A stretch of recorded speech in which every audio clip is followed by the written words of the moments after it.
Hello everyone, कैसे हैं आप सभी। आशा करती हूँ आप सभी बहुत अच्छे होंगे। आज हम आपकी क्लास 7 से आपका चैप्टर 3 पृथ्वी की भू संरचनाएं सामाजिक विज्ञान से लेकर उपस्थित हैं। इस चैप्टर में हम पृथ्वी की विभिन्न भू संरचनाओं के विषय में पढ़ेंगे। तो सबसे पहले पृथ्वी की उत्पत्ति आज से 4 अरब वर्ष पूर्व सूर्य से हुई थी। प्रारंभ में यह एक आग का दहकता हुआ गोला था। धीरे धीरे ठंडी होने से इसकी भूपर्पटी का निर्माण हुआ। पृथ्वी की ऊपरी परत को ही उसकी सतह भी कहा जाता है। पृथ्वी के धरातल का 29% भाग स्थल का और 71% भाग जल का है। इस पर जल राशियों का बाहुल्य होने के कारण इसे जलीय ग्रह भी कहा जाता है। पृथ्वी की सतह पर 7 महाद्वीप और 5 महासागर हैं। पृथ्वी की जो सतह है अनेक स्थल कृतियों का सुंदर संगम है। इसमें ऊंचे ऊंचे पर्वत, गहरी घाटियां, उच्च भूमि के रूप में पठार, विस्तृत मैदान तथा मरुभूमियां स्थित हैं। भूगर्भ की रचना सदैव रहस्यमय और विवादास्पद रहे हैं। प्रारंभ में वैज्ञानिकों ने भूगर्भ के बारे में अपने अनुमान प्रस्तुत किए, किंतु अब हमें पृथ्वी के वेधन तथा ज्वालामुखी एवं भूकंप जैसे अप्रत्यक्ष साक्ष्यों के आधार पर भूगर्भ की संरचना के बारे में अत्यधिक जानकारी प्राप्त हो चुकी है।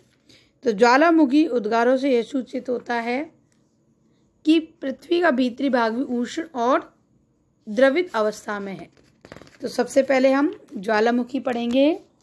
ज्वालामुखी लोग सामान्यतः ऐसा सोचते हैं कि ज्वालामुखी एक पर्वत होता है जिसमें से लावा तथा अग्नि की ज्वालाओं का उद्गार होता है, किंतु वास्तव में जो है ज्वालामुखी एक छिद्र या भूपटल में एक मुख होता है जिसमें लावा, गैसें, भाप व ठोस चट्टानें बाहर निकलती हैं। कभी कभी लावा भूपटल की एक गहरी दरार से बाहर आता है। इस प्रकार निकला हुआ पदार्थ मुख के चारों ओर एकत्रित हो जाता है और बाद में कठोर होकर ज्वालामुखी पर्वत बनता है।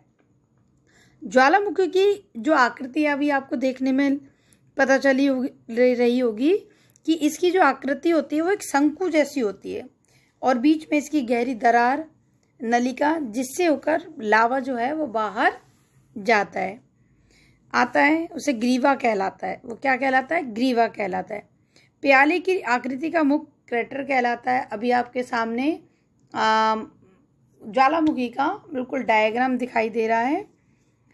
और लावा जो है शंक्वाकार यानी कि शंख जैसे आकार का ढेर जो जमकर एक पहाड़ी का रूप धारण कर लेता है, शंकु कहलाता है। लावा के उद्गम होने तथा जमने की संपूर्ण प्रक्रिया को ज्वालामुखी क्रिया कहते हैं। ज्वालामुखी 3 प्रकार के होते हैं: सक्रिय ज्वालामुखी, सुप्त ज्वालामुखी और मृत ज्वालामुखी।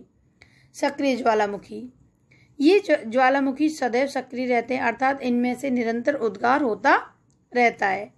विश्व में इस प्रकार के 500 से अधिक ज्वालामुखी हैं। अधिकतर जो है वो प्रशांत महासागर के आसपास के हैं। सुप्त ज्वालामुखी, ये ज्वालामुखी जो कभी अतीत में उद्गार हुए थे अब शांत है, किंतु उनमें से आगे भी उद्गार होने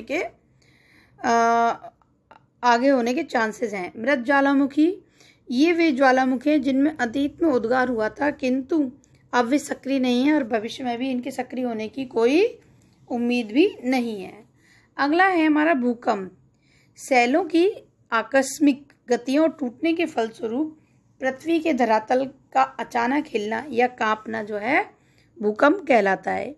यह भूपटल की लहर गति की ऊर्जा का एक स्वरूप है जो भूपटल की परतों में से निकलती है। वह ऊर्जा जिस बिंदु पर उत्पन्न होती है उसे भूकंप तल या कि फोकस कहा जाता है, जो भूपटल या मेंटल में स्थित होता है। भूकंप मूल की गहराई यानी कि भूपटल से 10 किलोमीटर पर होता है। भूकंप मूल के ठीक ऊपर धरातल पर जहां भूकंप की लहरें सर्वप्रथम पहुंचती हैं उसे उसका एपिक सेंटर यानी कि अधिक केंद्र कहा जाता है। हमारे भूपटल का जो निर्माण है वो 15 प्रमुख और अनेक छोटी प्लेटों से बना है, जिन्हें विवर्तनिक प्लेटें कहते हैं। ये प्लेटें जब एक दूसरे के सापेक्ष बहुत धीमी गति करती हैं और एक वर्ष में लगभग ये कुछ ही किलोमीटर होती हैं, इसी प्रक्रिया को विवर्तनिक गति कहलाती है। भूकंप का मापन जो है वो हम सेस्मोग्राफ यानी कि भूकंप मापी नामक उपकरण द्वारा किया जाता है, और भूकंप के अध्ययन करने वाले विज्ञान को सेस्मोलॉजी यानी कि भूकंप विज्ञान कहते हैं। भूकंप की जो तीव्रता है उसे रिक्टर मापक पर नापा जाता है। इस मापक पर भूकंप की तीव्रता 0 से 9 के मध्य होती है। इस मापक में 1 इकाई वृद्धि होने पर भूकंप की तीव्रता शक्ति में 10 गुना वृद्धि होती है। यह उल्लेखनीय तथ्य है कि पृथ्वी पर भूकंप के क्षेत्र कमजोर शैलों के क्षेत्रों से संबंधित हैं। ज्वालामुखी की सक्रियता वाले क्षेत्रों में अर्थात प्रशांत महासागर के किनारे स्थित अग्निवलय में विनाशकारी भूकंप आते हैं। अब है अगला टॉपिक हमारा सुनामी। तो सुनामी क्या है?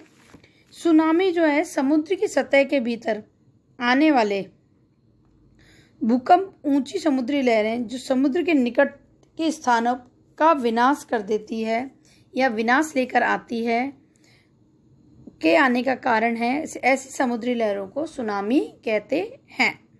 दोबारा से सुनिए, समुद्र के सतह के भीतर आने वाले भूकंप, यानी कि अगर हम सुनामी की बात करें तो ये समुद्र की सतह के अंदर आती है, यानी कि पानी में आती है, और जो ऊंची समुद्री लहरें जो समुद्र के निकट के स्थानों पर विनाश करती हैं उन्हें सुनामी कहते हैं।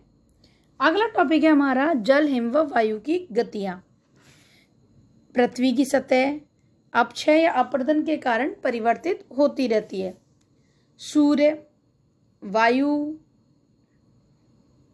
हिम, जल या वर्षा पृथ्वी की सतह को अपक्षय करते हैं अथवा नष्ट करते हैं। टूटे हुए कण जल, हिम तथा वायु द्वारा एक स्थान से दूसरे स्थान पर ले जाए जाते हैं। नदियों का जल अवसाद तलछट को अपने साथ ले जाता है तथा इसे मैदानों में एकत्र कर देता है।